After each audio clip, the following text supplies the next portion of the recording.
സിറിയയിലെ അലെപ്പോയിൽ ശക്തമായ വ്യോമാക്രമണം നടത്തി റഷ്യ. 12 പേർ ആക്രമണത്തിൽ കൊല്ലപ്പെട്ടു. ഇദ്ലിബിൽ നടന്ന ആക്രമണത്തിൽ 50 പേർക്ക് ഗുരുതര പരിക്കേറ്റു. ഹമയിലും വ്യാപക റഷ്യൻ ആക്രമണം. ഇന്നലെ അലെപ്പോ നഗരത്തിൽ നിന്ന് സിറിയൻ സൈന്യം പിന്മാറിയിരുന്നു. ഹയാത്ത് തഹരീർ അൽ ഷം ഇസ്ലാമിക ഭീകര സംഘടനയാണ് വിമത ആക്രമണത്തിന് നേതൃത്വം നൽകുന്നത്.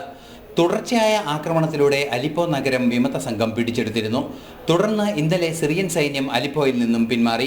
സേനാ പിന്മാറ്റത്തിന് പിന്നാലെ റഷ്യൻ വ്യോമസേന ശക്തമായ ആക്രമണം നടത്തുകയായിരുന്നു. 12ഓളം പേർ ആക്രമണത്തിൽ കൊല്ലപ്പെട്ടു. ഇദ്ലിബിൽ നടന്ന ആക്രമണത്തിൽ 50 പേർക്ക് ഗുരുതര പരിക്കുമേറ്റിട്ടുണ്ട്. ഹമയിലും വ്യാപക റഷ്യൻ ആക്രമണം നടന്നു. 300-ലേറെ പേർ ഇതുവരെ കൊല്ലപ്പെട്ടു എന്നാണ് വിവരം. 2016 ശേഷം ആദ്യമായാണ് സിറിയയിൽ റഷ്യൻ സൈനിക നടപടി ഉണ്ടാകുന്നത്. വിമതർ പിടിച്ചെടുത്ത അലിപ്പോ നഗരം തിരിച്ചുപിടിക്കുമെന്ന് പ്രസിഡന്റ് ബഷർ അൽ അസദ് അറിയിച്ചു. 3 ദിവസമായി ശക്തമായ ആക്രമണമാണ് സിറിയയിലും പരിസര പ്രദേശങ്ങളിലുമായി തുടരുന്നത്. ഇന്റർനാഷണൽ ഡെസ്ക്, ജനം.